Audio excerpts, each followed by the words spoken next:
MA उत्तरार्ध research methodology की कक्षा में सभी भूगोल के विद्यार्थियों का स्वागत है। रिसर्च मेथोडोलॉजी के व्याख्यान में जनसंख्या प्रवास के सिद्धांत प्रारंभ कराया था और पूर्व व्याख्यान में रेवनस्टीन का स्थानांतरण सिद्धांत को आप लोगों को समझाया था। रेवनस्टीन ने 1985 में अपना सिद्धांत दिया था, जिसमें स्थानांतरण व दूरी, पदानुक्रम का प्रवास, धारा और प्रतिधारा, ग्रामीण नगरीय अंतर, स्त्री बहुलता, प्रौद्योगिकी प्रगति व प्रवास, स्थानांतरण में निहित उद्देश्य आदि को आधार लेकर और रेवनस्टीन ने जनसंख्या प्रवास या जनसंख्या स्थानांतरण की गतिविधि को समझाया था कि किसी भी एक प्रदेश से दूसरे प्रदेश में जो है जनसंख्या का प्रवास किस तरह से होता है उसको स्पष्ट किया था। आज के व्याख्यान में हम गुरुत्व मॉडल, द ग्रेविटी मॉडल को लेंगे। गुरुत्व मॉडल जो कि न्यूटन के गुरुत्वाकर्षण नियम पर आधारित है। भौतिक विज्ञान में एक मास अपने भार के अनुसार किस तरह से अणुओं को आकर्षित करता है उस पर आधारित है। भूगोल में जनसंख्या विचरण में न्यूटन के गुरुत्वाकर्षण नियम का प्रयोग करके जनसंख्या आकार व दूरी के आधार पर स्थानिक अंतःक्रिया को निर्धारित करने का प्रयास किया था सन 1930 और 1940 में। सबसे पहले इसका श्रेय जाता है जॉन स्टीवर्ट को, परंतु 1929 में W.J. रेली ने स्थानांतरण सूचकांक निकालने के लिए एक सूत्र का प्रतिपादन किया। सूत्र है mi बराबर k into P I into P two P1 into P2 upon D square. mi स्थानांतरण सूचकांक का प्रतिबिंब है। k का तात्पर्य है आनुपातिक स्थिरांक, यानी ये किसी भी अनुपात से लिया हुआ स्थिर अंक होता है, कांस्टेंट। और P1 प्रथम नगर की जनसंख्या यानी प्रथम नगर का आकार, P2 द्वितीय नगर का आकार और D दोनों अधिवासियों के बीच की दूरी, इसको प्रतिपादित करता है। गुरुत्व मॉडल जनसंख्या स्थानांतरण के सिद्धांत का प्रतिपादन करने का प्रथम प्रयास था। इसके द्वारा सिद्धांत है समय, स्थान व दिशा की दृष्टि से किसी अंचल या किसी एक प्रदेश के समष्टि के विभिन्न सेक्शन की पारस्परिक अंतःक्रियाओं को निरूपित किया जाता है। न्यूटन के सार्वभौमिक गुरुत्वाकर्षण नियम की भांति गुरुत्व मॉडल में ये विश्वास किया जाता है कि किसी क्षेत्र में प्रवास आकर्षण की शक्ति उसके आर्थिक आधार के साइज पर निर्भर करती है। यानी इस मॉडल के द्वारा ये माना गया कि किसी भी क्षेत्र में माइग्रेशन किस तरह से, उसका आकर्षण क्या है, यानी माइग्रेशन की आकर्षण शक्ति क्या हो सकती है। तो ये माना गया कि किसी भी नगर में आर्थिक कार्यों का जो स्तर है वो आकर्षण का आधार है। और निश्चय ही मानव एक अणु नहीं है, परंतु उसके समुच्चय व्यवहार के विषय में गणितीय प्राथमिकता के आधार पर जो पूर्वानुमान संभव किया गया है, जो भी कोई अनुमान लगाया जाता है तो उस अनुमान के आधार पर यह लगाया गया कि मनुष्य की जो आवश्यकताएं हैं, आवश्यकताओं के अनुसार उसने अपनी उदर पूर्ति के लिए, आवश्यकताओं की पूर्ति के लिए जो प्रयास करता है, उस प्रयास के परिणाम स्वरूप किसी भी अधिवास में जो आर्थिक क्रियाकलाप विकसित होते हैं उससे स्थानांतरण की गति निर्भर करती है, दर निर्भर करती है। यदि किसी नगर में आर्थिक क्रियाओं का स्तर ज्यादा है, आर्थिक क्रियाएं अधिक विकसित हैं, तो वह दूसरे नगर की जनसंख्या को अपनी ओर अधिक आकर्षित करेगा। फलस्वरूप उस नगर के आसपास के पृष्ठ प्रदेश से जनसंख्या का प्रवास उस अधिक आर्थिक गतिविधियों वाले नगर में होगा। यानी ये स्थानांतरण जो सूचकांक निकाला जाता है, दोनों नगरों की जनसंख्या के आकार को मल्टीप्लाई करके और उनकी दूरी के वर्ग से विभाजित किया जाता है।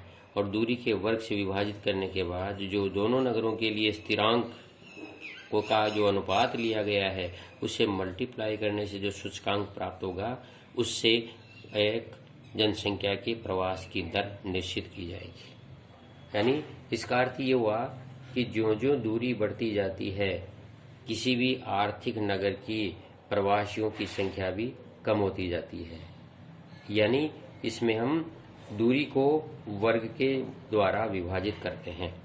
किन्हीं भी दो नगरों के प्रवास या किसी एक प्रदेश में प्रवास को निर्धारित करने के लिए उनकी जनसंख्या आकार को गुणा करने के बाद दूरी के वर्ग से विभाजित करते हैं। तो दूरी के वर्ग से विभाजित होने के साथ ये निष्कर्ष निकलता है कि जो दूरी बढ़ती जाती है, प्रवासियों की संख्या कम होती जाती है।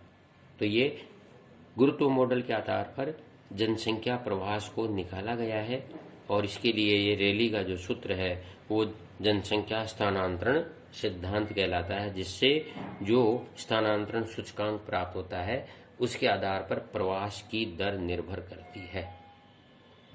इस मॉडल की आलोचना की गई, उसमें सबसे पहला जो नाम आता है आलोचना में वो आता है हैरिस का। यानी हैरिस ने कहा कि इस आधार पर प्रवास सामाजिक नियमों से पृथक नहीं है। यानी हैरिस ने जो आलोचना की कि ये जो प्रवास है वो सामाजिक नियमों से पृथक नहीं हो सकता,